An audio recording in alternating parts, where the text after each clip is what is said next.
Thank you.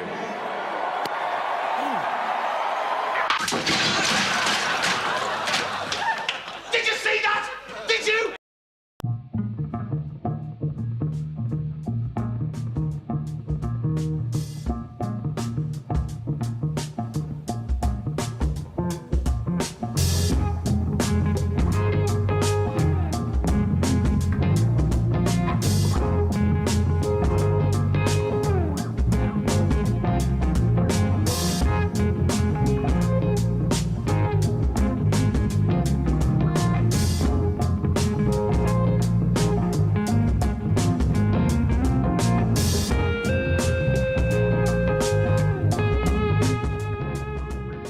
Ladies and gentlemen, brothers and sisters, welcome to another Brews at 10 here on my left eye. I'm your host Lefty, you're all very welcome here, thanks for joining me tonight. How are we brewing this evening, people? Yeah, Rick wasn't impressed with Musk's appearance at the Capital One Arena yesterday. Should we see that again?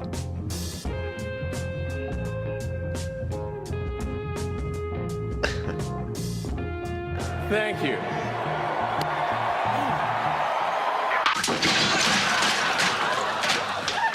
Did you see that? Did you? Yeah, just a little something I knocked up earlier. You might be seeing multiple versions of that in upcoming content. I've been meaning to add that or something like that for a while. Just been getting through all the latest updates on the channel and everything. So, how we doing, people? Let's see who's in the chat.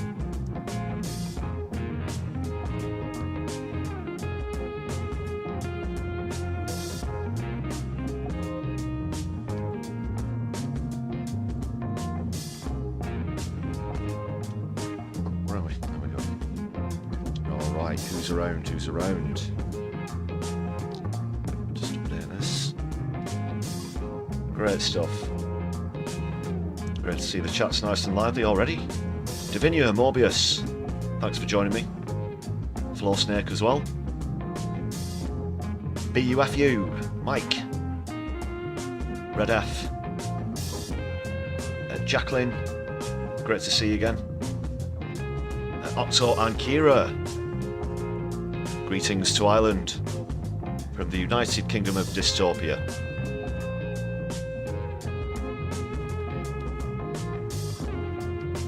Jacqueline, don't worry about that. Hope you're having a nice evening.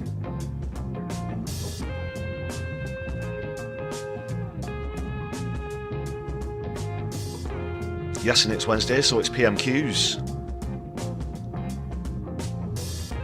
Here on the Brews at 10, my genuine first time reaction, as always. That's the main part of tonight's stream. Catching up on a few other stories as well afterwards. Also got an updated game, of course, the latest contender in the little game. We'll play along with PMQs, keeping count of how many times they say deliver. Who's the current and undisputed champion, Postman Twat. Regular viewers will know what I'm referring to there. If it's your first time, you might wonder what's going on, but all will be revealed.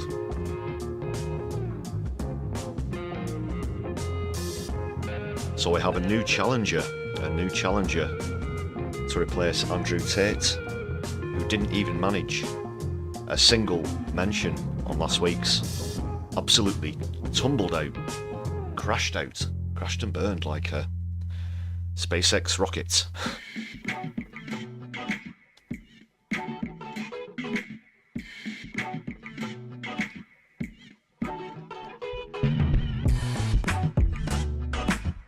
There's been another poll out, which doesn't look good for Labour. I'll be taking a look at that after PMQs. Spoiler alerts, it doesn't look good for Keith.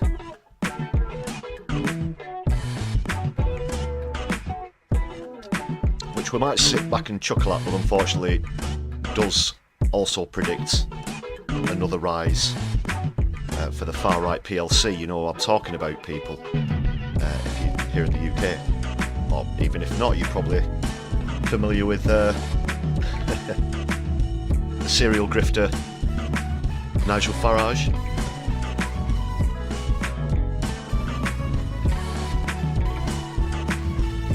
But the good side is it also looks like the Greens are getting a bit of a boost, so could also see a boost for other socialist parties' independence.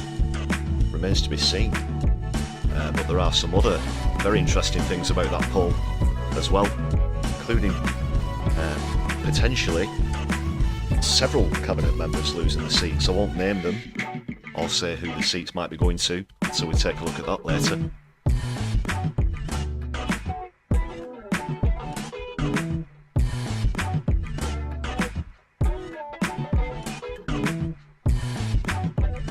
Oh, Jacqueline, yeah, that's very unfortunate about the mix-up in the mugs there. That's the last thing I expect you'd want if you're a Liverpool fan.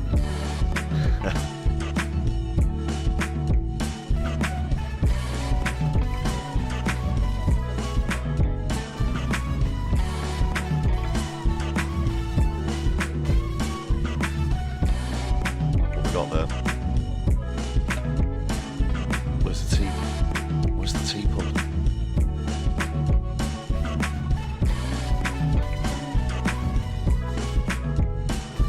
Can't find it.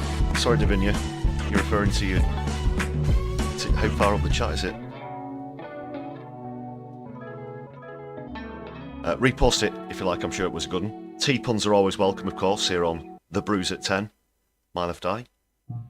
Solidari-Tea. And speaking of Solidari-Tea, I'm just going to close the chat for one moment to say thank you to all the members on the channel. Great to see the community growing in size. Aha, there's another one. Yeah, thanks a lot to everybody on the list. If you'd like to join this list of incredible supporters of the channel, it's just 99 pence. So please do consider supporting the channel in that way. Great perks for you to enjoy as well. Quality streaming. You get some exclusive access perks as well. First time viewings.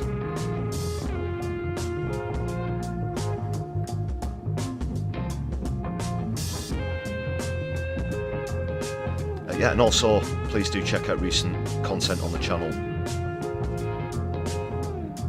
as well. Got a further new feature as well if you want to keep up with all the goings on with Donald Trump and Elon Musk. I nearly said Donald Musk then. Donald Trump and Elon Musk.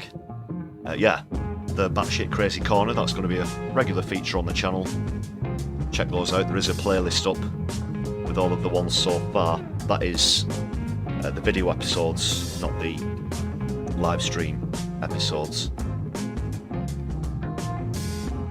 And I guess I'll quickly explain why. You can't actually select the thumbnail for your playlist, it just takes the thumbnail from the last upload, so it looks kind of confusing when it's the Batshit Crazy Corner playlist. It appears to be a live stream playlist if the most recent edition was from a live stream, I should say.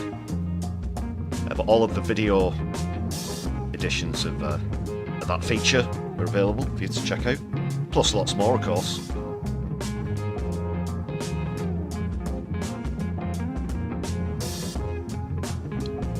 Obviously, Kate's great to see you. Eddie as well. A warm welcome to you, and Odin Allfather, waving back. Thank you very much for all your recent comments as well on the content, just speaking of stuff you can check out on the channel. That's a massive help as well.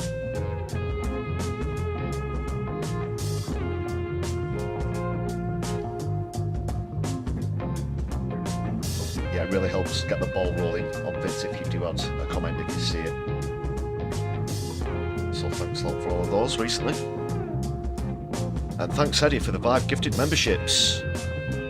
Fantastic. Awesome, thank you very much for that support. And your continued support on the channel, as always. Proudly displaying your Kia Hardy static emoji as well, which is one of the exclusive features of membership here on the channel. check those out. It should be at the top of your normal emojis, all the exclusive ones. Once you've joined, thanks again for that, Hedy. Although I do notice we don't have the 5 names underneath. I hope we're not having this this problem again. Try and keep on top of that, but thank you very much, Hedy, for that contribution. Normally it says the names of the recipients underneath, whomever has gifted the membership, so yeah, I'll keep my left eye on that one as well. Kate, thanks for throwing up some of the static emojis there. Yeah, we've got Lindsay Hoyle, who's obviously going to be featuring in tonight's PMQs, I'm sure. Tony Blair there, celebrating the Iraq War, like the maniac he is, and the Free Palestine flag, of course. Please do throw those up liberally in the chat.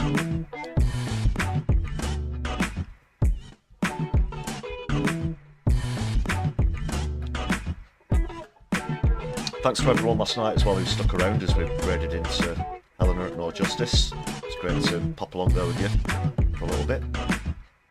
And we'll see if anyone's live later on. Still lots to get through though. I don't have a comedy clip this evening. We're going to dive straight into PMQs in just a minute or two.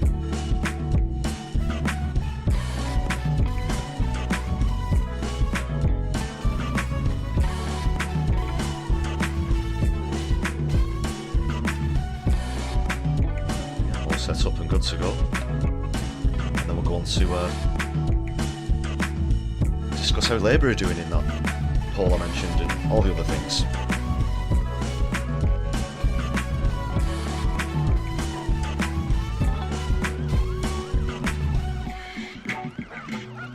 Going about as well as that.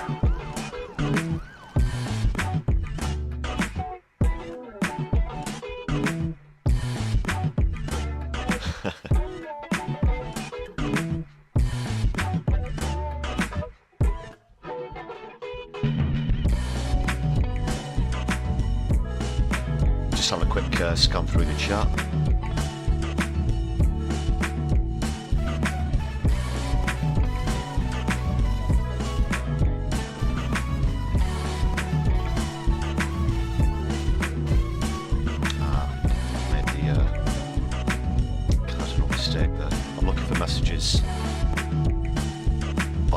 Set to top chat. That's a reminder actually, please do make sure you switch that to live chat instead of top chat. Is that a new thing on the channel, Mobius? Is that happening on other streams as well? Right, that's good to know. It must be a new thing, must have passed me by. I don't read through all of the things that they sent me in a granular detail. But yeah, we don't get lists of the recipients of gifts. That's interesting.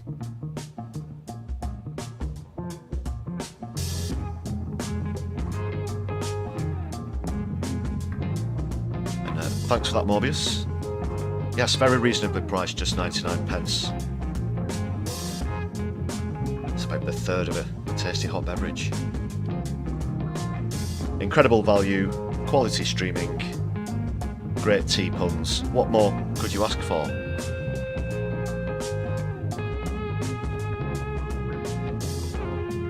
Ranty analysis from a socialist.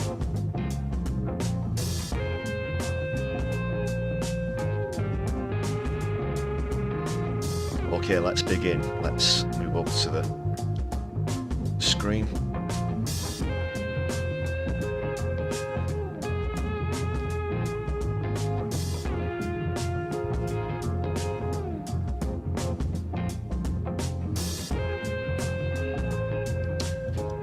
So just to quickly explain to anyone who's not familiar with the rules of the game, and of course I've got the new contender to announce. So as mentioned, we'll keep score of how many times deliver is mentioned. You can have slight permutations on that, delivering, that sort of thing. You'll hear this noise whenever one of the two phrases comes up, and then you'll see postman twat there in the case of deliver. I'm just going to reduce that actually because now we're on the we've got the pop out chat. So yeah, you'll see him there.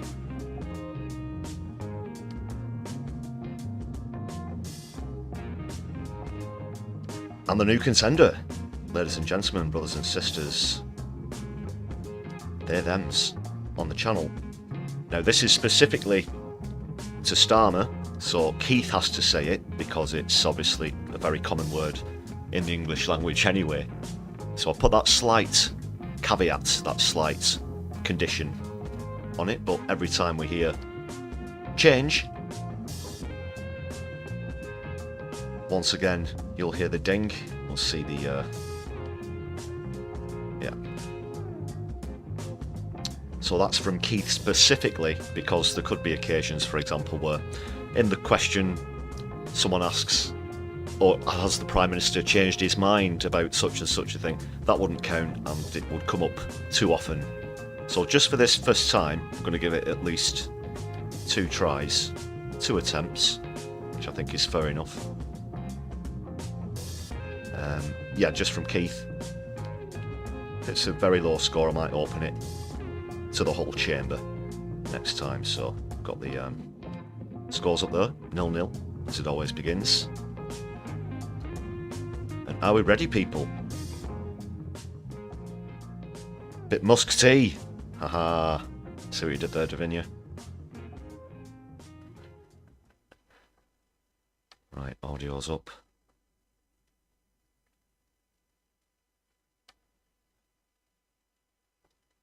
And take it away. Lindsay Hoyle. Just stop Hoyle.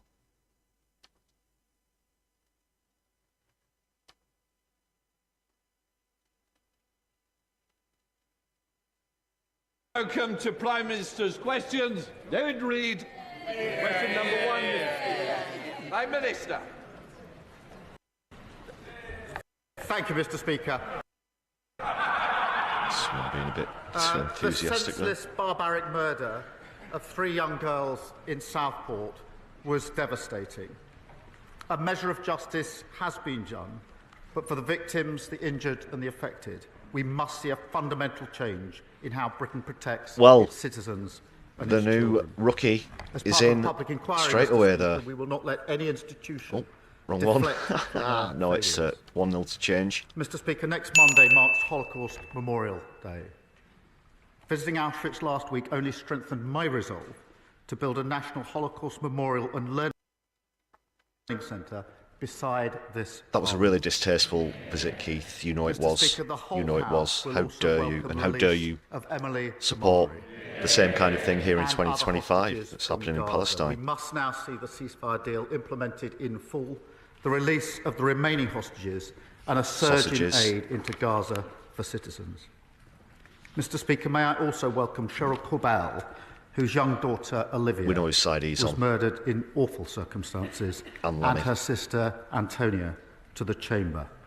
I've met them twice, and we will change the law so that most serious offenders attend their sentencing hearings.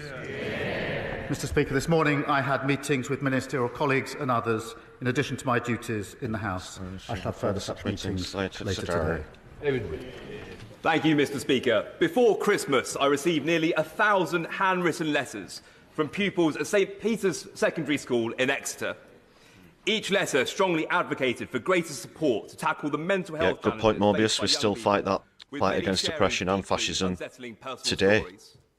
I'm committed to improving local mental health services to help young people build the resilience they need to live happy and healthy lives. However, Mr. Speaker, I know these challenges are not faced and not unique to my constituency and are being faced by children across our country. So can the Prime Minister please outline what steps his government are taking to enhance mental health support for our children nationwide? Prime Minister. Well, I thank him for raising an issue of huge concern in his constituency and in all constituencies. Far too many young people are not receiving the care that they need. So we will provide access to specialist mental health professionals in every school, recruit an additional 8,500 staff to deal with children and adult mental health services, and roll out our Young Future hubs in every community. Thank you, Mr. Speaker. Marcus Campbell-Savers. Thank you, Mr. Speaker. My right honourable friend will understand... I've never been a fan of the phrase rolling out and roll out. I got that complex, shall we say, during the COVID years. You remember the amount of times that got used by the likes of Matt Hancock. And concerns being expressed over transmission to the United Kingdom, would the Prime Minister assure this House that all government departments are on high alert and vigilant in monitoring the situation, particularly at places of entry, including airports where meat import controls can be lax? We must avoid the disaster that this would bring to UK farming. Prime Minister. Thank him for his question. We will do whatever it takes, Mr. Speaker, to protect farmers from the risk posed by foot and mouth. And that's why we acted swiftly to ban the imports of cattle, pigs and sheep and their products from Germany to protect farmers. We will not hesitate, Mr. Speaker, to restrict imports from additional countries if the disease spreads. We will keep the situation under close and careful review. Leader of the Opposition, Kemi Bill. Oh, we don't want that again. Mr. Speaker, can I take this opportunity to welcome the release of hostages, including Emily Damari, from barbaric captivity? I also You mean know the ones that who were thoughts in of many Israeli will be jails? with the victims of the Southport killings. There are important questions to answer, and I will return to those after the case is concluded. Between 2009 and 2022, the OECD found children in England rose up Liberate global the league Lincolnshires. tables in maths, reading Very good and floor science. snake. Conservative government action means English schools now top the Western world at maths and reading. The Prime Minister's Schools Bill, which is being voted on in committee this week, reverses the improvements that made this happen. This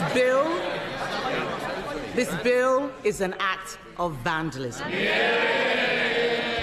It is wrecking a cross-party consensus that lasted for decades.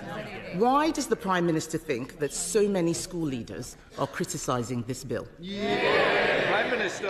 Hey Andy, good to see you. Yeah, I'll catch up when you've eaten. In the first place, to drive up standards.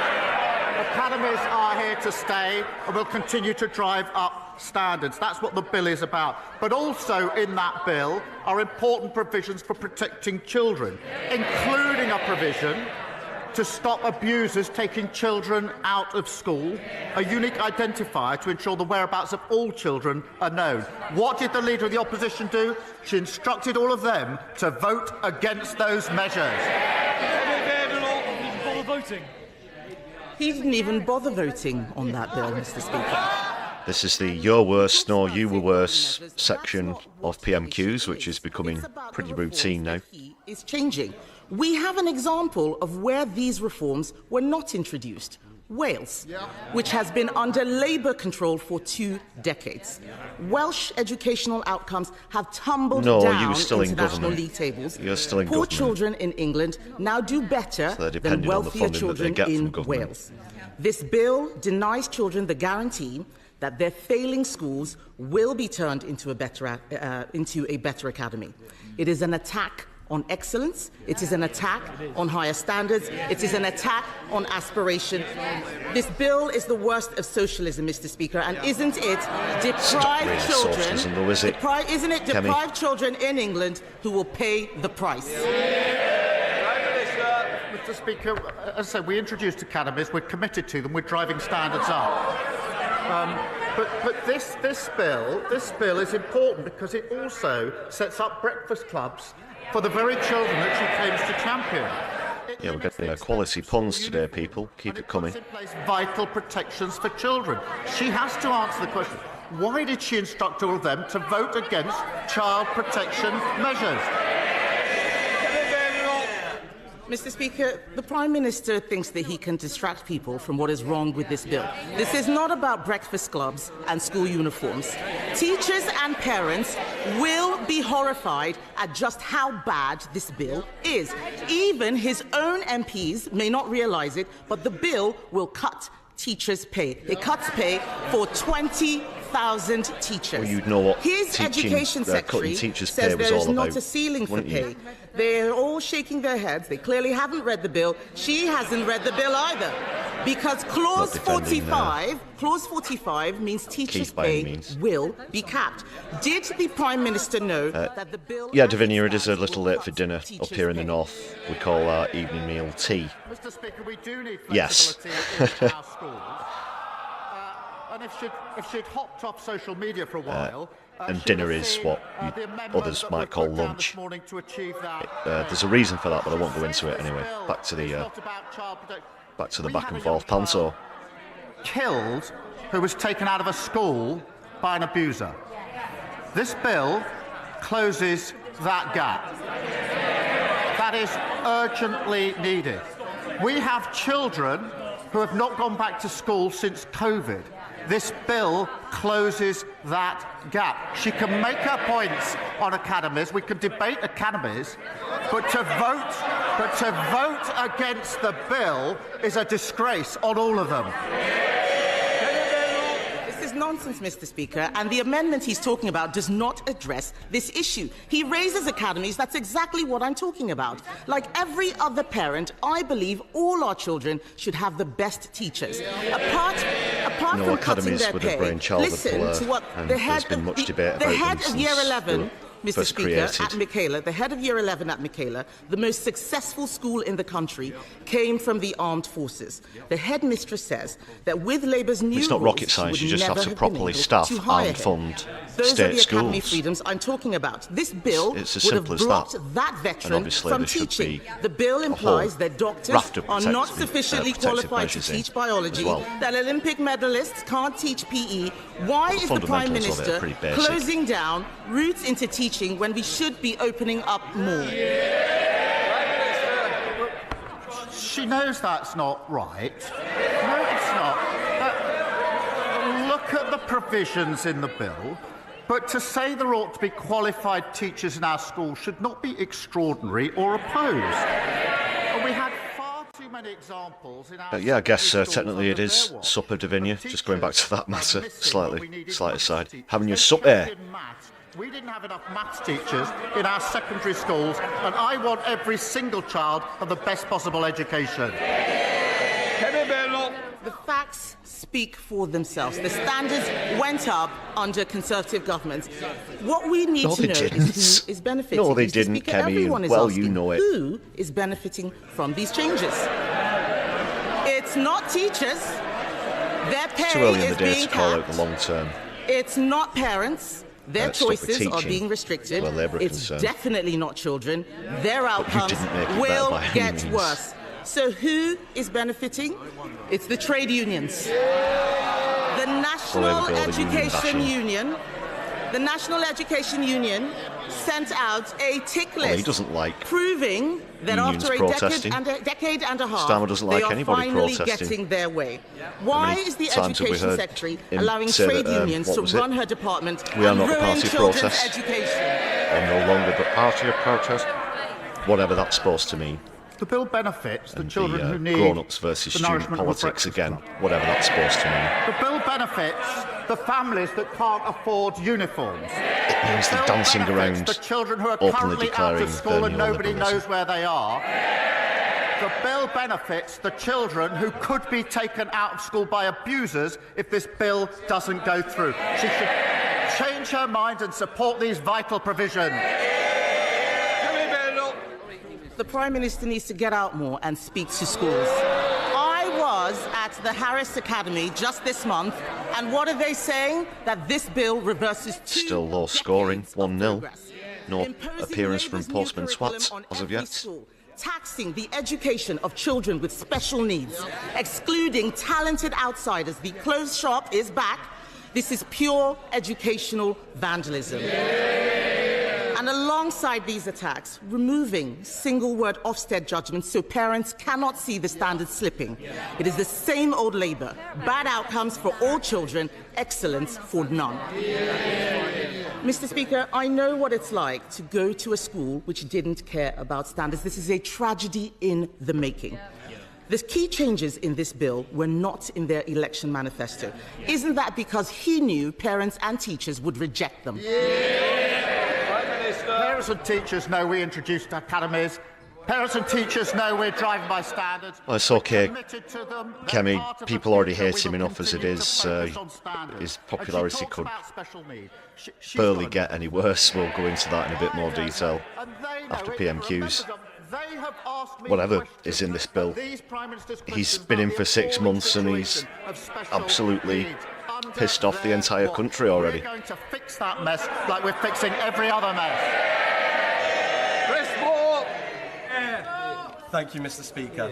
Parents should feel confident that when their child is sick, they can take them to their local hospital to be treated as soon as possible. But last year, when my son was having difficulty breathing, like many parents, I couldn't take him to the Alexandra Hospital in Redditch, as paediatric services were temporarily closed in 2016 and have never been reinstated. As part of this government's record investment into our NHS, would the Prime Minister agree to meet with me to explore ways to enable local integrated care boards to reinstate critical services for growing towns like Redditch? Prime Minister.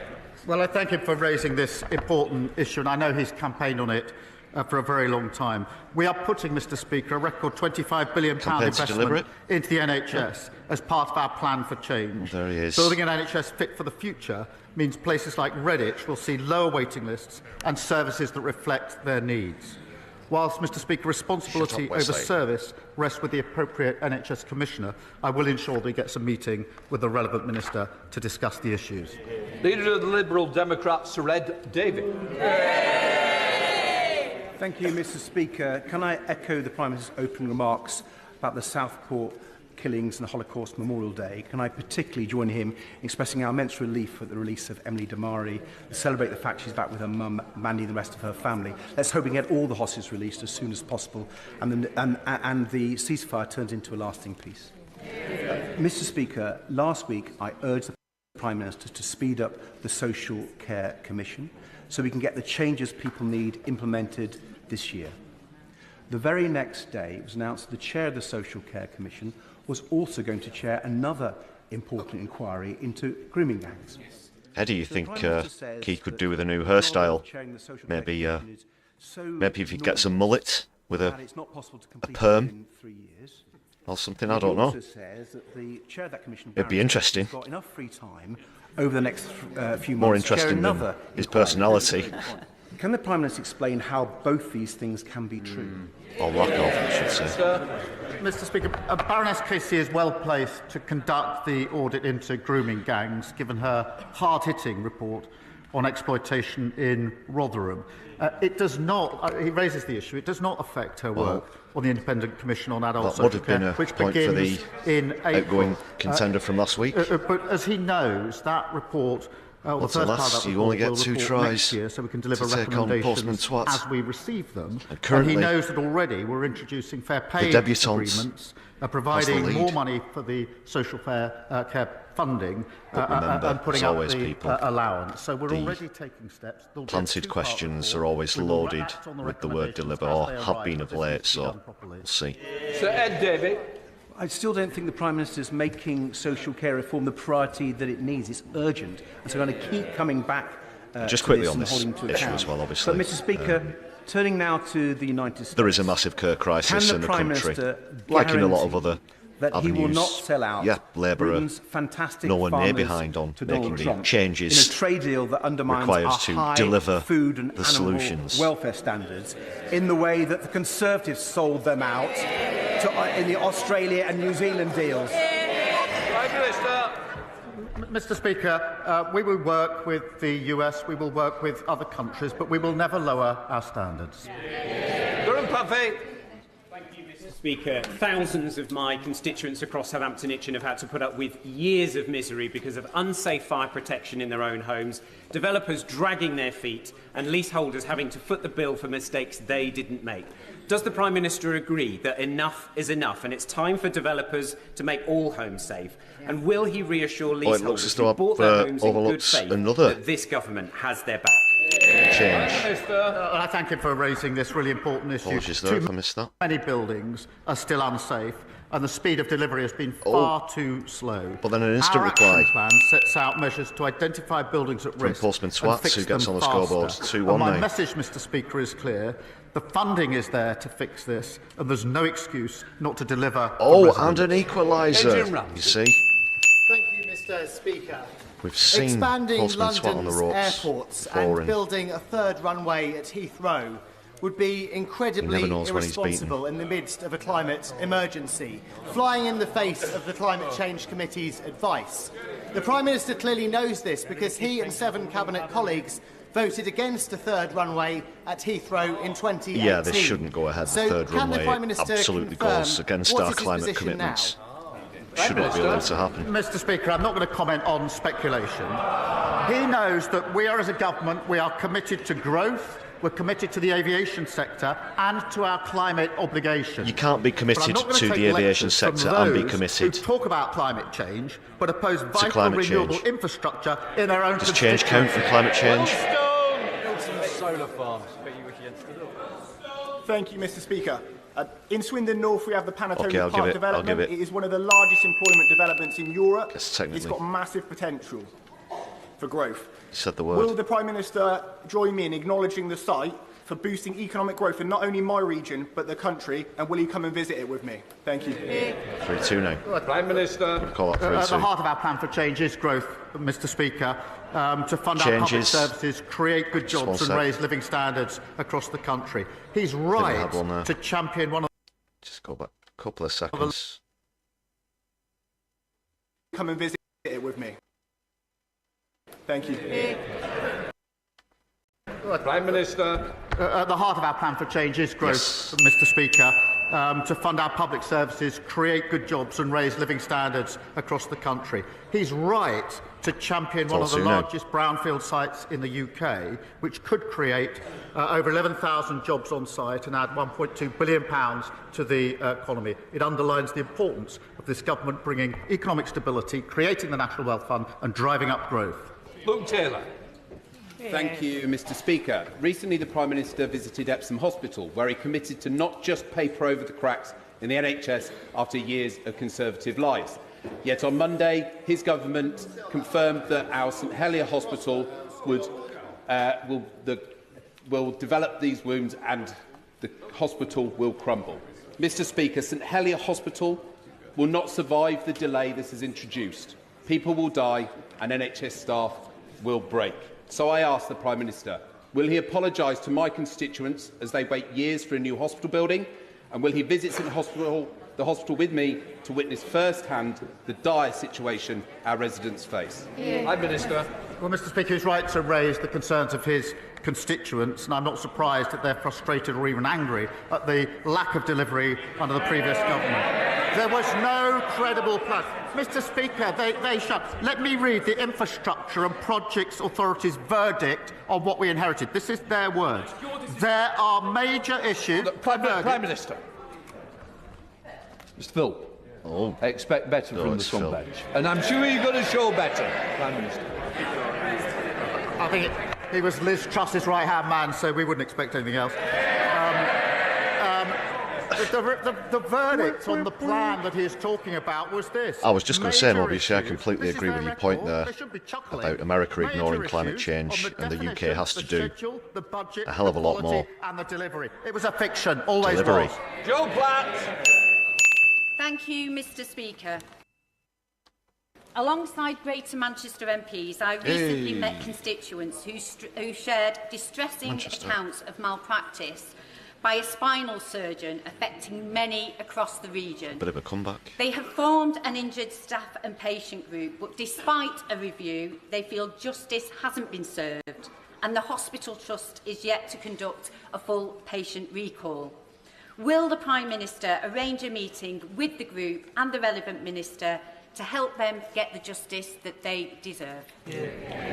Well, I thank her for raising this awful case, and the stories and accounts that she puts forward are heartbreaking and deeply concerning, and I will make sure that she and the group receive a meeting with the relevant health minister at the earliest opportunity. Bit of a cop-out. No. When it comes to his budget, which raised taxes, raised essentially borrowing, just went, and oh, raised go and see Wesley. Spending as a strategy for economic growth, when is the Prime Minister going to accept the words of the Labour Prime Minister in the 1970s, who explained to a Labour conference that in all candour that option no longer exists, and that the only way to obtain Trump has banned jelly, has he? Or would that not be jello? Or do you mean what we would call jam? It's all very confusing. And as they said on the broken news clip yesterday, don't get me started on aluminium. We've got the highest investment for 19 years. The PwC have just said that this is the second best place to invest in the world. The IMF have just upgraded growth, now saying we're predicted to be the fastest growing major European economy. Wages are up and inflation is down. That's after just 6 months. Thank you, Mr. Speaker. Kettering General Hospital is where I was born and cared for as a premature baby. But after 14 years of the Conservatives underfunding the NHS, that same maternity ward is partially closed because of RAC. And after giving birth, mothers are transported outside through the car park to receive postnatal care. So will the Prime Minister visit Kettering General to discuss how we can support services like the maternity ward and while we await our rebuild?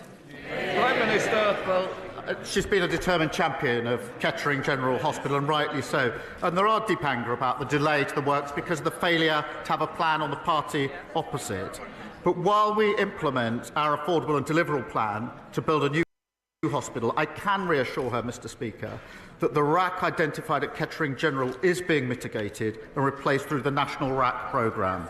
Mike Martin. Thank you, Mr. Speaker. Before Christmas, Lord Robertson, who's leading the Strategic Defence Review, came before the Defence Select Committee and told us that he couldn't guarantee that the strategic outcomes from the review would be fully funded. Recently, we've also heard in media reports that the review might be delayed until the autumn, so that's a delay of 6 months. Will the Prime Minister take this opportunity to state categorically... Yes, you can say he or she. You can't say the name. You have to say the honourable member for whichever constituency they're in. But you can say he or she, yeah. Prime Minister. Of course, we're committed to that because this is a serious review into our defence. It needs to make sure that we understand the challenges we face and have the capability to deal with those challenges in the modern era. So that's the exercise that's going through. We've committed to the path to 2.5%. As he knows, the last time 2.5% was spent on defence was under the last Labour government. And that is the difference between the approach on this side of the House and the approach on that side of the House. Harpley Temple. Huddersfield Royal Infirmary has recently reduced its elective waiting list from a high of 4,000 to just 20. Will the Prime Minister join me in paying tribute to NHS staff at my local hospital? Will he ensure that the NHS learns from the HRI's innovative approaches, such as the use of AI for scans and its partnership with Huddersfield University's National Health Innovation Campus? And whilst the Prime Minister does his hospital tour, can I also invite him to Huddersfield to see the transformative work being done? Prime Minister. Look, can I thank her because the achievements of the hard-working staff at Huddersfield Royal Infirmary prove that you can bring down waiting times through our plan for change. And it is important we're applying that best practice and innovation across the NHS. We must do more. We inherited record waiting lists and we are now bringing them down. Andrew Snowden. Very much, Mr. Speaker. In what is supposed to be a honeymoon period for a new government, the Prime Minister has sacked his Chief of Staff, forced his City Minister and Transport Secretary to resign, whilst Number 10 has been briefing against the Pensions Secretary, Home Secretary and Education Secretary. Is it not time that the Prime Minister accepts that the root causes at the heart of this government are with him, not them? We just won a landslide victory, and we've got a massive majority. We're getting on with it's a loveless landslide, and well, I'm going to show how you've Mr. Speaker, I don't think we saw. Look at the sheer number of ministers that they got through on a yearly basis, causing instability in every conceivable department. Paul Davies. Thank you, Mr. Speaker. In 2016, I was diagnosed with colon cancer and had excellent treatment at Huddersfield Royal Infirmary. I was one of the lucky ones. As the Tory governments after 2015 failed in the fight against cancer, with over 380,000 patients in England not treated on time. What assurance can the Prime Minister offer Colne Valley residents that the reforms and extra investment he's announced will address this issue?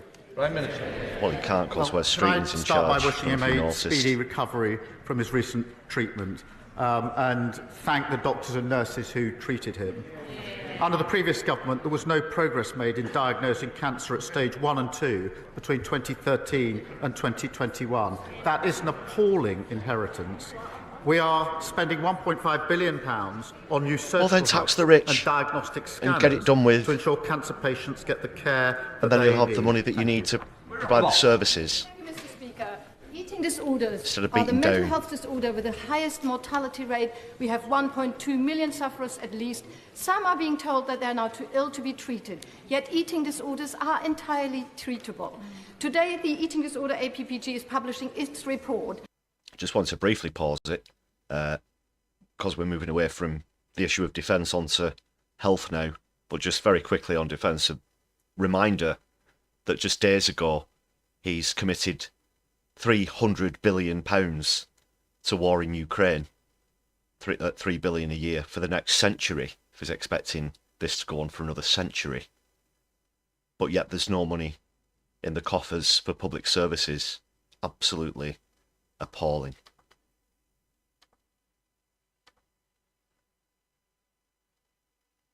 Let's crack on. Of how to make eating disorder services fit for purpose. Can I ask the Prime Minister to pay very close attention to that report? Prime Minister. Can I start by recognising her dedicated work and campaigning on this issue for many years? NHS England is expanding eating disorder treatment services, including crisis care and intensive home treatment. And as she knows, the Online Safety Act will prevent children from encountering harmful content that promotes eating disorders to services. And we will look very carefully, obviously, at the report that is being published and consider its recommendations. Sarah Owen. Thank you, Mr. Speaker. In the past few days, Luton has suffered 2 stabbings, as well as 1 woman murdered, another seriously injured, and a manhunt is currently underway for the suspect. This January alone, there has been at least 12 recorded violent offences in Luton. After decades of being funded as a rural police force, Bedfordshire has had to make do with special grants to tackle serious and violent crime. Does the Prime Minister agree that proper police funding is essential for keeping people in Luton North safe, and will he ensure Bedfordshire Police receive the grants we need to fight crime on our streets? Well, I thank you for raising this case, and she and I have met far too many families devastated by this senseless violence. We are taking urgent action to ban zombie-style knives and regulating the online sale of knives. It is unacceptable that these murder weapons can be bought with 2 clicks. Technology is there to stop it, and we're going to take action. Thanks for the recommendation there, Audin. I don't think I've come across that one before. I'll check that out. And allocating £85 million to Bedfordshire Police in funding to keep her constituents safe. Iqbal Mohammed. Mr. Speaker, may I associate with the remarks from the Prime Minister regarding the ceasefire and the release of hostages, and let's all pray that the remaining hostages on both sides are released as soon as possible. Since the ceasefire in Gaza came into effect, Israeli forces have placed the whole of the West Bank under strict military inspection as part of the Iron Wall operation.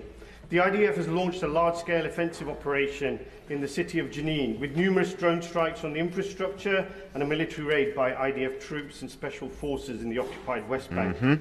At least 9 people have been killed by Israeli forces and 40 people injured, including several healthcare workers.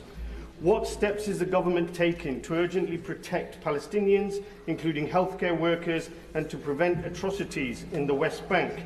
And will he outline the UK's response to the ICJ advisory opinion on Israel's unlawful occupation? Minister. We're sending them F-35 parts and letting them use our intelligence and spy planes. And we've raised it a number of times in the various exchanges that we've had, but I am deeply concerned about it, and we're doing everything we can to alleviate the situation. Sarah Edwards. Thank you, Mr. Speaker. Paid up by Tamworth lobbyists. Castle, That was a boasting complete 1,000 years of history, was recently added to the Heritage at Risk Register following my campaign about its future. Despite needing repairs, it provides a unique and valuable learning environment, welcoming both the public and schools to learn about Tamworth's rich history. Will the Prime Minister come and visit Tamworth Castle to see how an 11th century castle is providing 21st century learning opportunities whilst promoting local heritage? Prime Minister. Can I thank you for a kind invitation? I particularly enjoyed Tamworth's recent FA Cup heroics against Tottenham, albeit they didn't quite win. Mr. Speaker, we are committed to protecting our most vulnerable heritage, and I know Historic England is working closely with Tamworth Borough Council to preserve this local treasure for future generations. Just an ordinary, it's particularly important to continue working-class school visit Arsenal fan, programmes, supporting our mission to get every child the best opportunities in life. Alison Bennett. Thank you, Mr. Speaker. Across England, there are 95,000 students who attend non-academised sixth form colleges. Of those colleges, 32 are currently on strike because the government didn't settle the funding for them back in last summer. I wonder, could the Prime Minister tell me whether he intended to create a two-tier education system for sixth form students who are the victims of the COVID crisis? Prime Minister. We have put more money into colleges, and it's really for them to deal with these disputes, as she knows. Lee Ingham. Mr. Speaker, from Stafford to Eccleshall to Loggerheads, my constituents are sick and tired of having their properties and businesses devastated by flooding. The last Conservative government did not invest enough in flood prevention. Well, Postman Twat could be running out of time for a comeback. Can the Prime Minister assure me? We'll have to see the challenger currently with a 5-3 lead. Before the homes and businesses on Sandon Road in Stafford disappear completely into Sandyford Brook. Prime Minister. Well, my sympathies go to her constituents. Far too many are experiencing terrible flooding. I visited there last year and met them, and they talked me through the misery of their experience. We inherited flood defences in their worst condition on record. We are now investing £2.4 million in flood defences to better protect communities. 2.4 million, that's a very paltry amount, if you don't mind me saying. We've got to do a lot more about that. Two-year mortgages have hit 5%. Borrowing is billions above forecast. Retail sales have slumped. Does the Prime Minister still believe the Chancellor is doing a good job? I thought she was just reading out their last record. Final question, Well, if anything, that goes to show how similar you are to them. Thank you, Mr. Speaker. Last question. Excuse me. Before the last election, the Conservatives baselessly promised a fully funded scheme to deliver a new Watford hospital, something they have failed to achieve in 14 years. Does the Prime Minister share my frustration and that of my constituents that they unforgivably failed to budget for its construction, and Watford will only get its new hospital built and paid for thanks to the properly planned approach of this Labour government? I'm not surprised his constituents are frustrated. There was never a plan. The funding only ever existed in Boris Johnson's imagination. It was pure fiction, and they know it. We have an affordable and delivery plan to build these new hospitals. That includes Watford General, and we'll be getting on with it. That completes Prime Minister's questions. It was very nearly. Oh, it's close. But there you have it, people.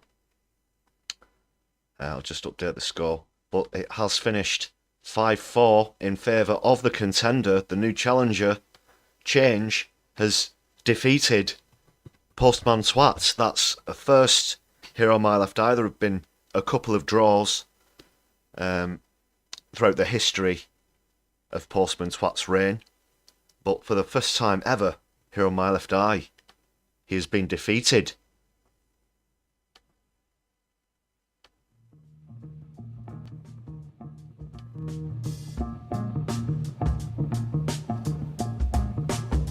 Whether to... Oh, we've got a... Well, it's... Let's go to VAR. This is a sensational late bit of drama we'll just replay the last question there. I might have missed one out. We've got a shout in the chat that there were two.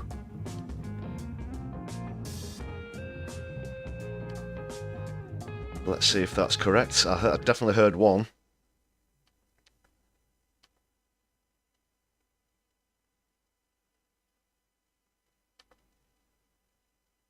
So this is it. We'll go to VAR.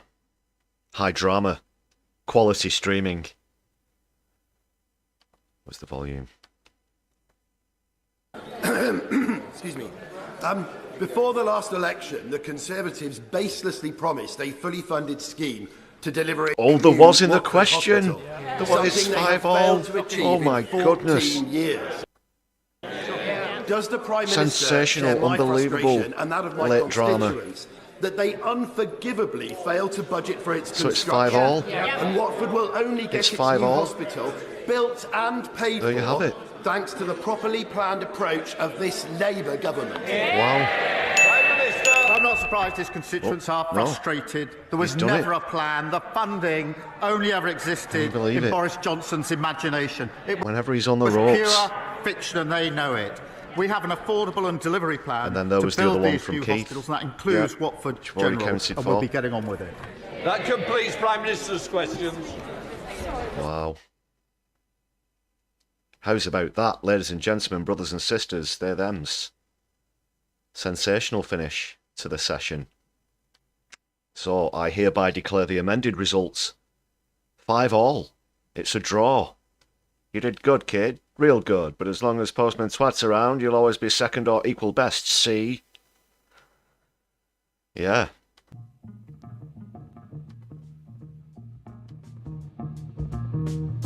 Excellent contest.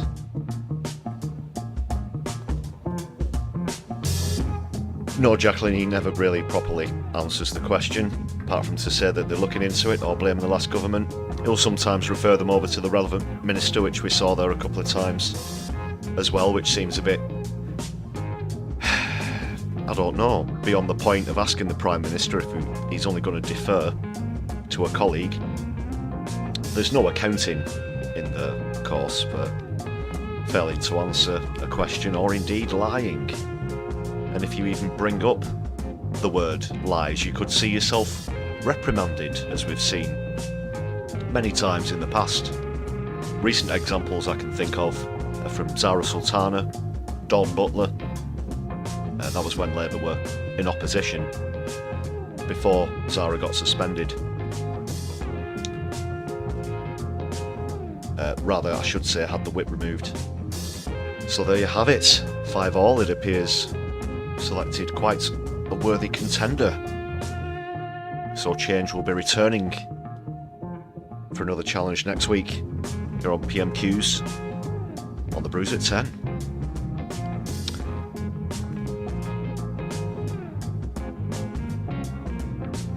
Super Tiny, which voice? Oh, let us know if you dab-handed impressions. It went, will it go to penalties? Penalties. More like a VAR decision, I guess. That's a good one though. Penalties.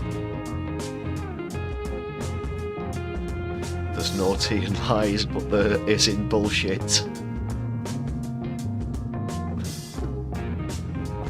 Okay.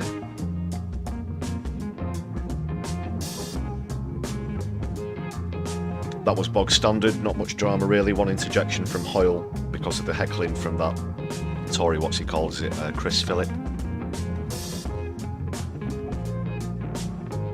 Other than that, yeah, pretty much what we've come to expect. So we'll be back again next week for another PMQ. Still lots more to come on the stream though, don't go anywhere. Here on the Brews at 10.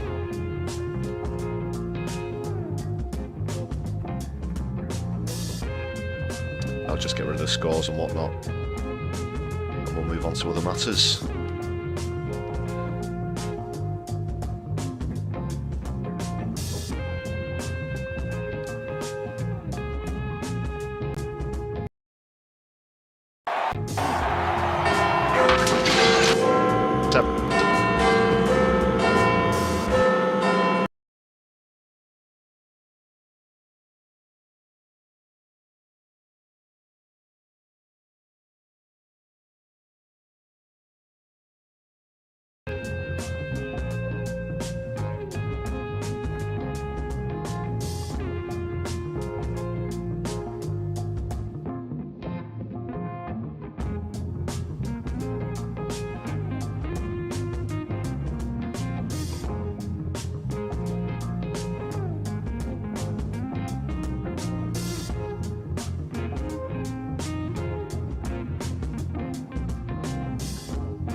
Right, I think I've sorted that out. Yeah, apologies there. No, we are still carrying on, not ending. There was a bit of a problem with the broadcasting software there.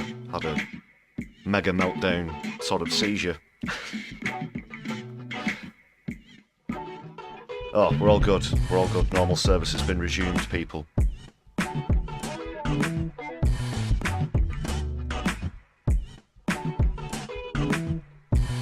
Yeah, don't go anywhere. Onto this polling now. Things are getting from bad to worse with Keith. Not just in the Houses of Parliament, with the public as well. Check this out.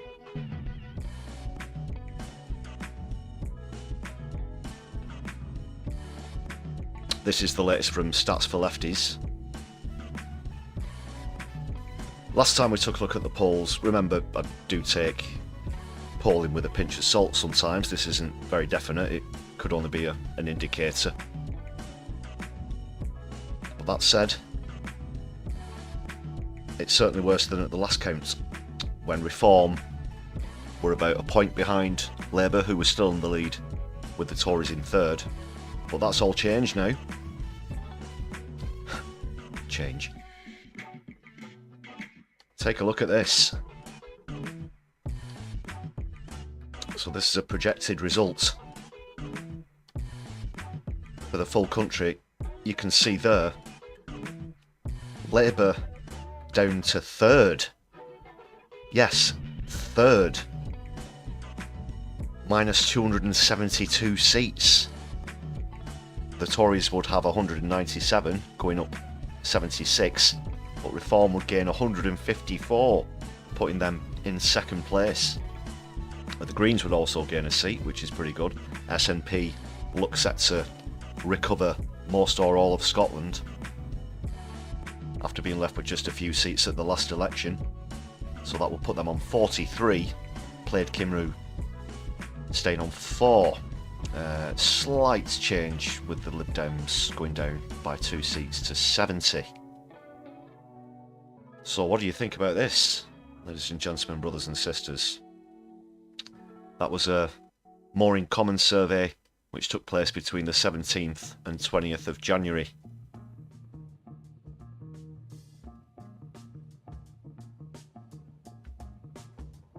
And you only read Stats for Andes.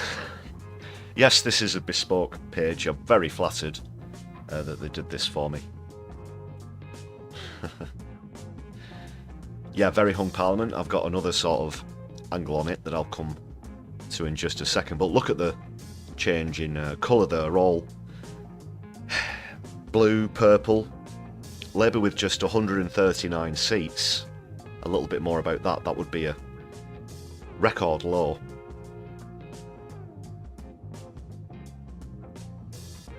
But I'll be looking at what that would mean for the actual number of votes. Just one sec. Just want to say another couple of bits about this. But the majority that Starmer was gloating about just there in PMQs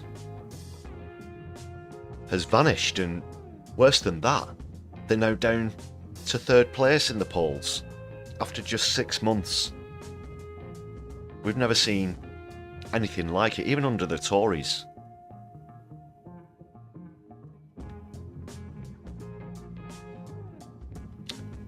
I'm just quickly recalling, I guess Johnson would have had the biggest majority under the Tories.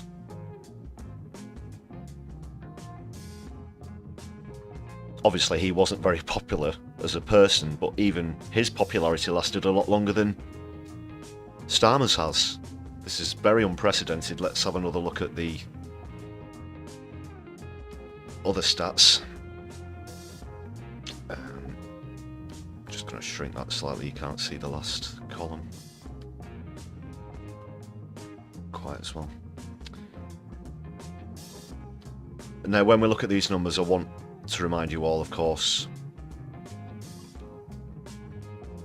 Corbyn got, what was it, 11 million votes at one point. And now Labour will be down to just over 4 million votes, with the Tories on 5.3. Oh, sorry, this is the general election in 1923, I should say. So that makes it the worst result since this one.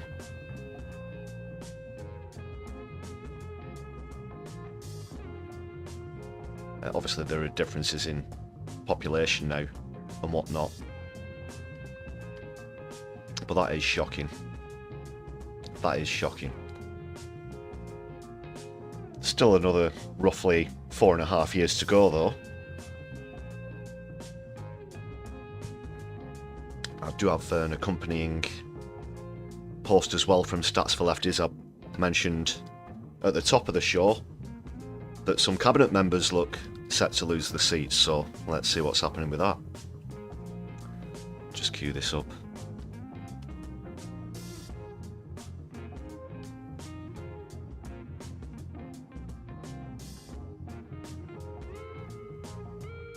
I don't think Starmer's going to last. I don't think he's going to last till 2029. Not at this rate. Not at this rate. That could be a good thing. I'm more or less, almost certain there's not going to be any sort of socialist comeback in Labour when you look at the current personnel.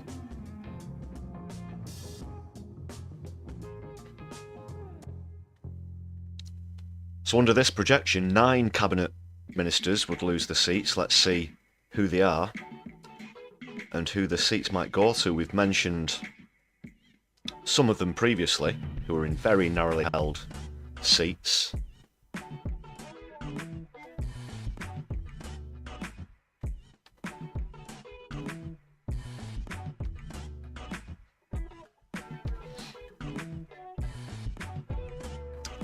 So again, this is, as I said, from Stats for Lefties. Sorry, I'm just going to refresh my pages. There we go.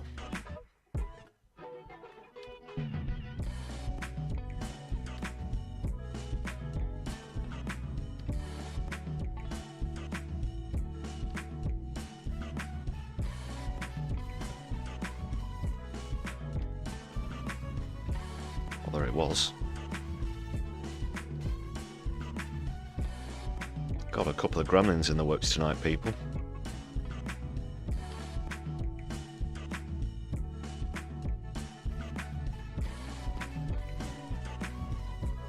Here we are. So first off, Angela Rayner, the Member of Parliament for Ashton-under-Lyne here in Manchester, would lose her seat to Reform. Shabana Mahmood would lose her seat to an independent. Bridget Phillipson would lose her seat to Reform. Shut Up Wesley Streeting, would lose his seat to an independent as well. And we mentioned before that he has a majority of just 500 at the moment, and he would lose his seats to Leanne Mohammed, who came a very close second in the general election, gave him a good run for his money. One by-election, for some reason or another, could be all that it takes. Yvette Cooper, the Home Secretary, who of course has a lot to answer for still after that appalling incident at the Palestine March on Saturday. She'd lose her seat to Reform. John Healey would also lose his seat to Reform, as well as Jonathan Reynolds, Lisa Nandy, and Pat McFadden, the man with the most coma-inducing voice that you've ever heard in your life. Is very enthusiastic about delivering change to the country. But now, I might be losing my seat to Reform, and you can tell from the tone of my voice that I'm extremely angry about that. And there you have it, people. Sorry if that impression went on a bit too long. Yeah, at least 9. We mentioned as well how close Birmingham Yardley is at the moment to losing to the Workers' Party Britain. That's currently held by Jess Phillips. Of course, Jess, stab you in the front. Phillips. Yeah, I do miss Dennis Skinner as well. a lot. Bit of a lag on the chat there. Yes, Super Tiny, there was a bit of a seizure earlier with the broadcasting software. Long live Dennis Skinner. Yeah, 92, the Beast of Bolsover. It was always great to see him standing up in Parliament. Speaking of standing up in Parliament, I've got another clip coming up when we get on to the latest in US politics that I think you're going to enjoy if you've not seen it yet, from a member of the European Parliament who was addressing Trump's recent interest in acquiring Greenland from Denmark. More to come on that shortly. Yeah, Glitch McDonald. All of your contributions on the channel are going towards an upgrading equipment. So yeah, hopefully that's going to be coming in 2025.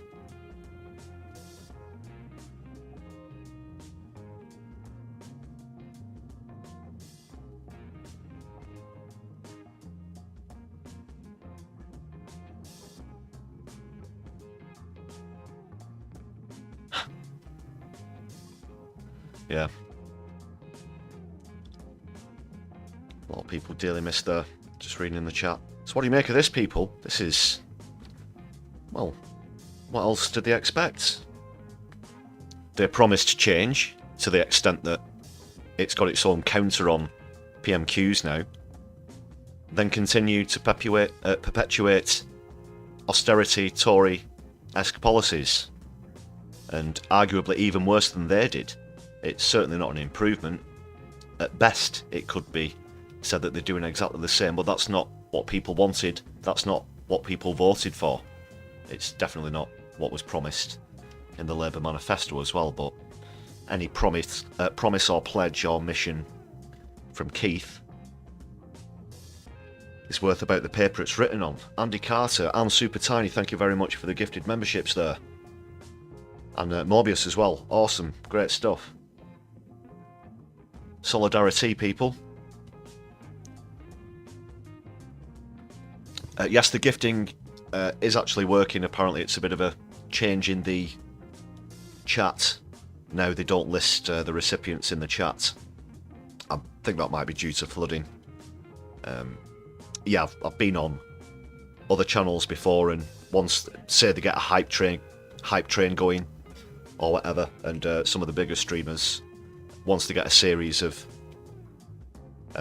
gift memberships or super chats or whatever it might be, it starts to flood the chat, and then you can't make out the other messages. Basically, I guess that's why they're doing it.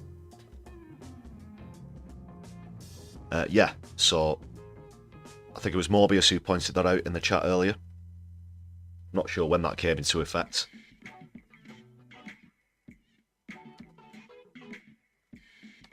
In fact, I'll just take this off for 1 minute, people. I'm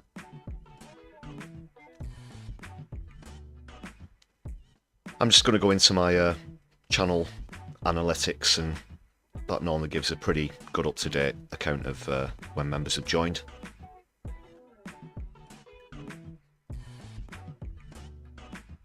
Oh, but you saw it listing gifts on another channel earlier, Andy. Interesting.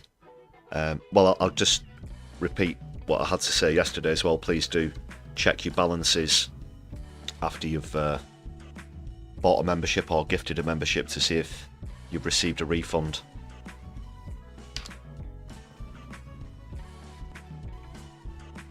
I'm not sure how to directly inquire with them about that either, but I will yeah, definitely look into that. Obviously we do like to see the community growing, and if the gifted memberships are getting bounced back, then that's not really going to help with that situation.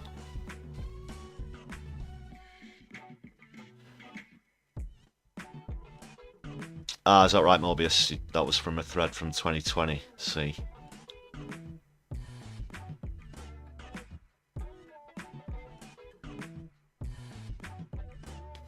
Yeah, so do check your balances, people. I'm going into my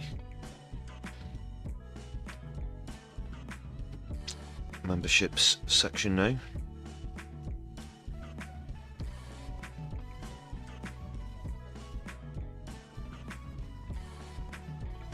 Essentially, if it tells me that someone joined 0 days ago, that usually means that they came in from the stream. Well, the number of members looks to have gone up from when I last checked earlier. Yeah, and we do have some new members. I'll just go down my list. Got at least one, definitely. And I think Hedy bought 5 earlier, so we should have at least 8 or 9, I should say, as well, including yours, Morbius. Thanks a lot for that also.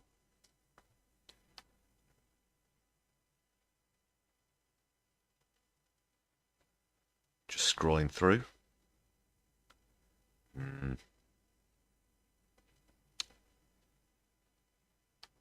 Yeah, I can see the one. I hope this isn't going to be a... Obviously, apologies, people. It's sort of out of my hands, this.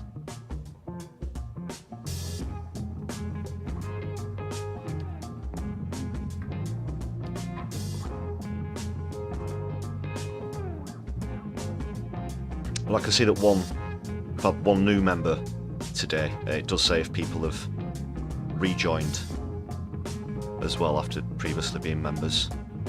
So I'll look into that. I'm going to make a note of how many we should have there in the chat. Alright, on to other matters, people.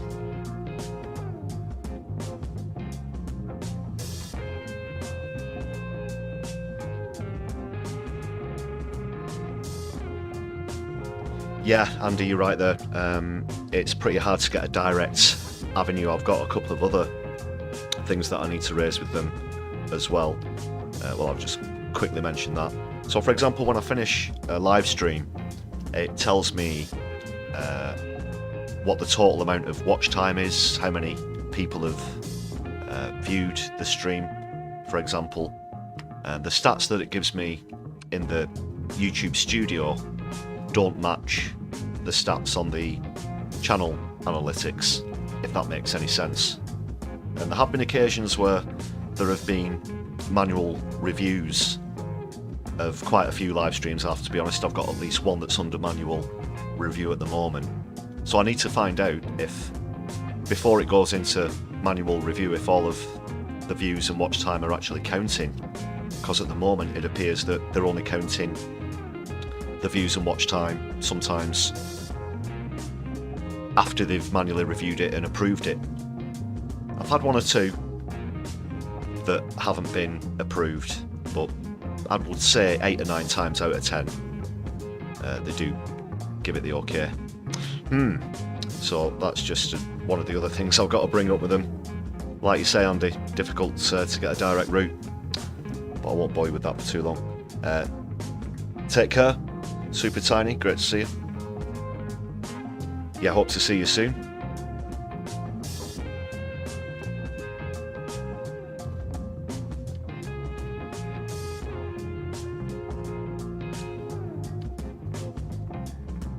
Just going to get the latest news up as well on another tab. You never know now, it's only day 3. He might have officially banned jelly. Like we were joking about earlier. So I'll keep an eye on that after I quickly show you this. Now this will make you feel better once. Just before we go on to the latest in the States, I'm sure you'll appreciate this from the European Parliament, like I mentioned earlier. Now I've not seen this guy speaking before, but this is legendary. This man needs to take a bow.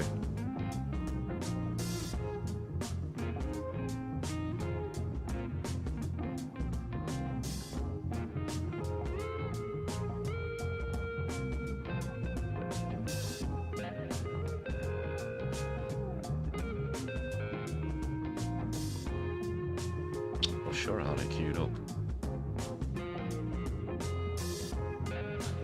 Alright, one sec, people.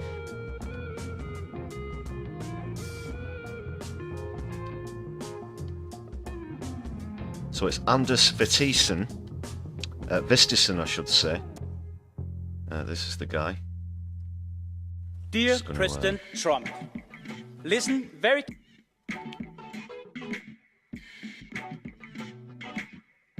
Cue this up. No, if you've not seen this, you are going to like this. So he's a Danish MEP, as you can see there. And he says to Trump, listen very carefully. And he should. I'm just going to stick that behind the chat. There we go. It's in English, but there are subtitles.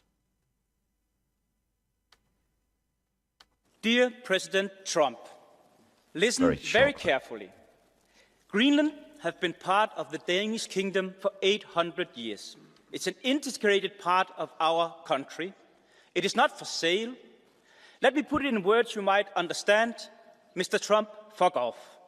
Yes.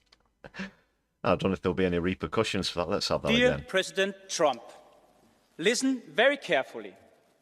Greenland have been part of the Danish kingdom for 800 years. It's an integrated part of our country. It is not for sale. Let me put it in words you might understand. All together now. Mr. Trump, fuck off. Oh yes, you know that is getting clipped. You know that is getting clipped, people. You'll be seeing that again. Brilliant. I don't know if you can get away with saying things like that in European Parliament. We've seen other passionate performances before, especially on other matters such as Palestine, from Mick Wallace, for example, and that's just spot on. Yeah, get the hint. Wonderful. Dear, it is not for sale. Let me put it in words you might understand. Mr. Trump, fuck off. Yes, well done. Take a bow. Take a bow, Anders Vistisen. They're not showing the pronunciation there. But I agree, Morbius. Starmer should say the same. Absolutely. 100%.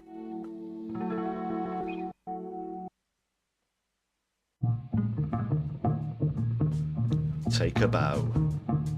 Very good.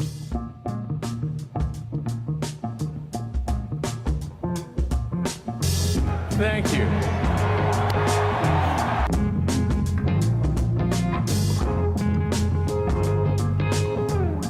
What an idiot. Not the Danish MP, I'm talking about Musk, of course.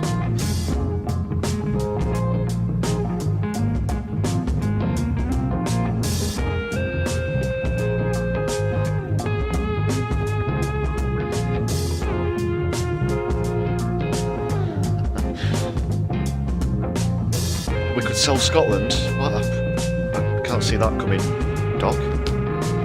Sorry, turn the background music down a little there. A bit overbearing. Sorry about that. Yes, I do miss Claire Daly from the European Parliament as well, Jacqueline. Unfortunately, she was voted out recently. Another Irish MEP, very passionate about supporting a ceasefire. Very quickly on that, as we heard in one of the questions raised, unfortunately there have been breaches of that already, as we predicted. 9 people have been confirmed killed, other people have been taken prisoner, essentially taken hostage, almost trying to nullify the 90 that were released a couple of days ago. They've been demolishing buildings as well, and attacking and terrorising civilians. I saw footage from the West Bank today of a man in tears. He'd been forced to destroy his own home so that occupiers could take the land that his house was built upon. Doesn't really look like a ceasefire in any way that I choose to describe one.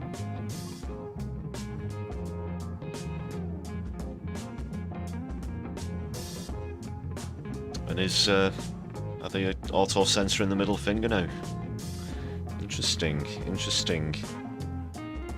There've been mentions recently of missing comments, such as well. Don't know what's happening.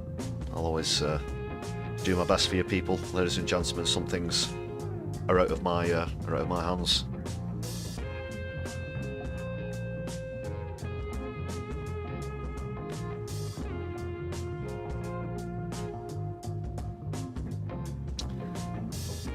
So there's a few updates on these executive orders that Trump's been signing as well. I'll have a quick look at those.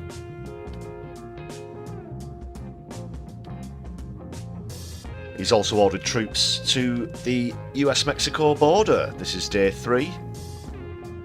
I wouldn't use the same words the BBC have to describe the opening 3 days.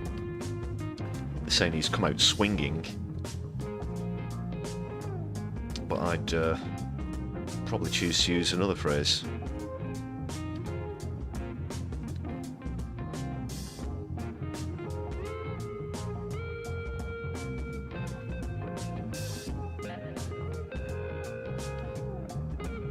So let's see what's happening.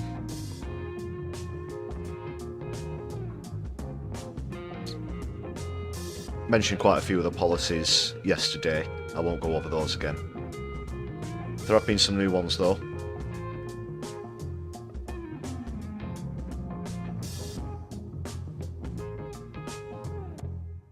Where are we now?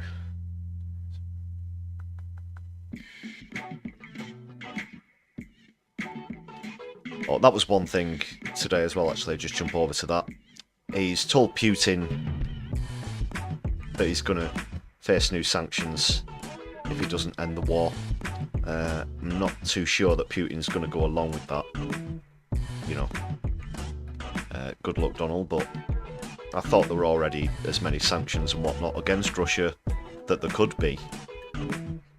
But it was a sort of a veiled threat on social media platform Truth Social. He said that by pushing to settle the war, he was doing Russia and its president a very big favour. Yeah, okay.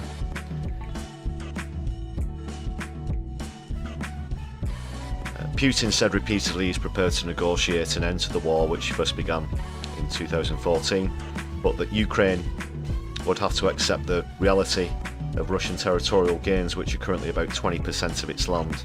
He also refuses to allow Ukraine to join NATO. So the actual tweet said, "Settle now and stop this ridiculous war. Full caps, it's only going to get worse if we don't make a deal soon, and I have no other choice but to put high levels of taxes, tariffs and sanctions on anything being sold by Russia to the United States and various other participating countries." He continued saying, "Let's get this war, which should never have started if I were president, over with. We can do it the easy way or the hard way, and the easy way is always better. Time to make a deal."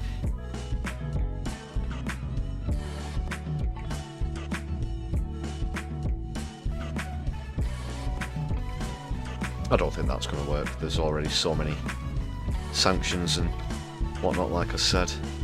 What else have we got?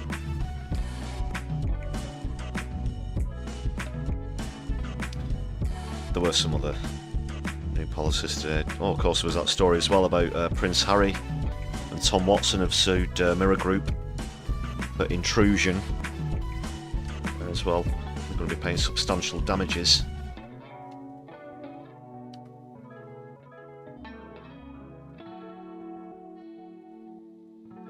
So I'll take that, Piers Morgan.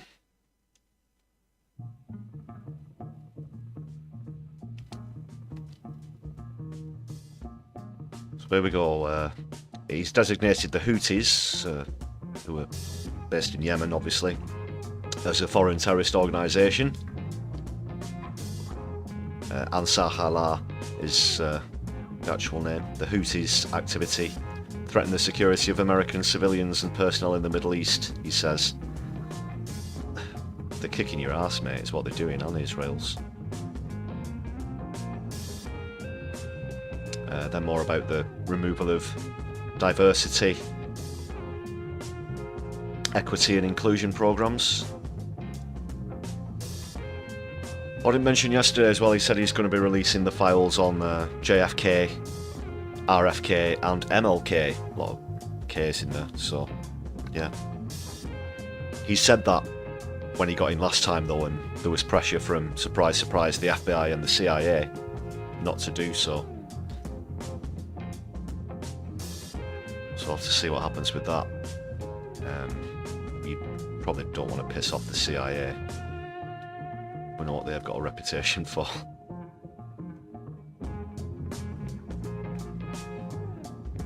Sorry, that just reminded me of that. That's RFK Jr.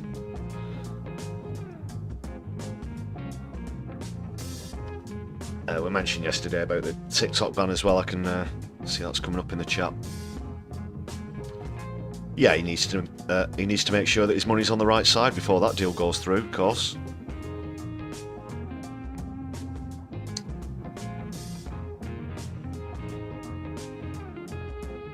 Choppers, planes and 1,500 troops to be sent to the border. Oh, that was something else as well. Mentioned yesterday, he's going to be releasing 1,600 people who stormed the Capitol, including the leader of QAnon and the Proud Boys and other far-right groups. But today I found out he's also pardoning the guy who founded the Silk Road website on the dark web, essentially the website where you can buy anything, or, you know, as good as anything. So he's back out as well. So the next time you hear Trump or the Republicans going about upholding law and order, just remember that.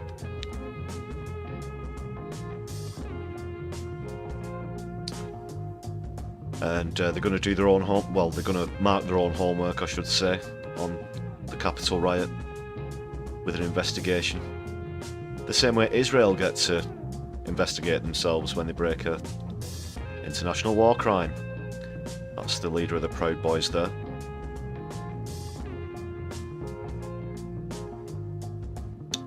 All far-right knuckleheads.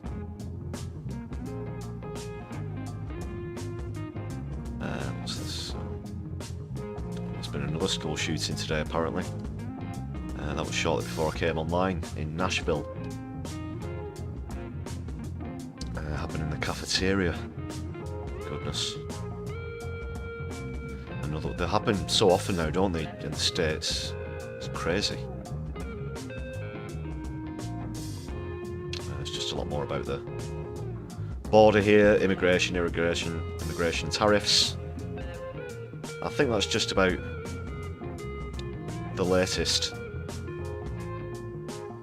So you're up to speed there. Don't know what's going to happen when the troops get to the Mexican border. He's as good as declared war on Mexico though, really, hasn't he? As far as you can, without actually saying the words.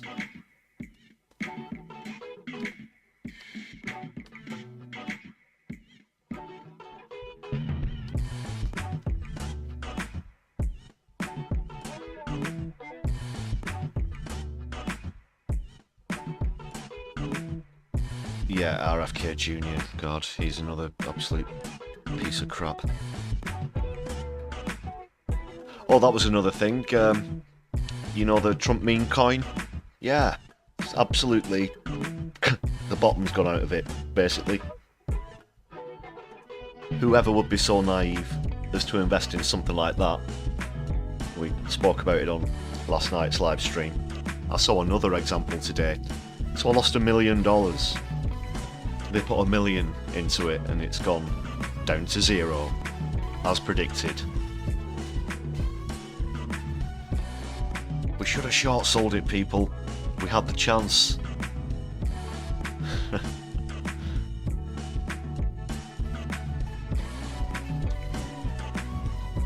Yes, Doc, a trillion is 1,000 billion. Well, they say he's got... This is stock value, of course, you have to take that into consideration. He's not 400 billion cash rich, that's the value of his assets. And as I've brought up so many times before, Tesla is the most overvalued stock on the American index by far. We'll have to see about that. Yeah, it's a completely incomprehensible amount. They were all there at the inauguration, you know. Musk, Zuckerberg, Bezos, the Google fella, Tim Cook, the Apple guy, and plenty more. All perfectly capable of solving world hunger and poverty many times over, but choose not to, just because they want to have, you know, an extra zero when they look on the bank balances. That is to say, they could solve those world problems and still have more money than you could spend in several lifetimes, even if you spent $1 million a day. It's true. That's the reality, people.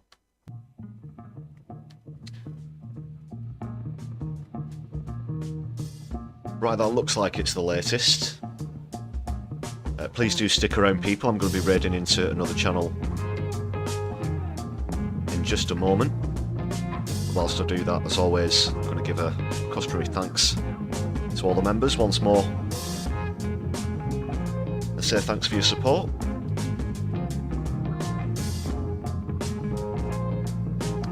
Thanks a lot to everybody who's gifted memberships this evening. I'll keep my eye on whether they've gone through or not. Please do check if they've gone through on your accounts if you've had any refunds or anything. Don't want anybody getting ripped off. This isn't Trump coin. I might have said Musk coin by accident earlier, I think. Oh great, Helena's still on. So we'll jump over. Looks like, doesn't look like she's on with Kev at the moment. I see Kev there, but I'll be joining you over there for a little bit as well. Please do hang around. Great stuff as always from Helena at Lord Justice. And of course, I know you've already hit the thumbs up button on this stream, people. And once we get across there, please make sure you do the same for Helena as well. And jump in the chat and say hello. Right, that's all set up.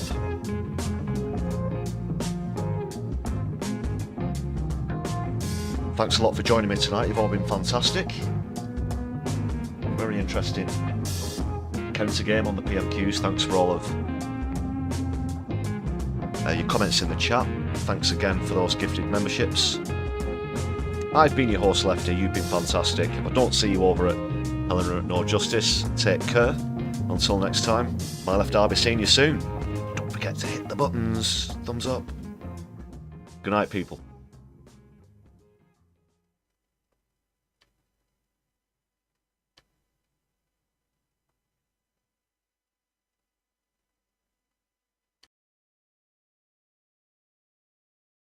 Thank you.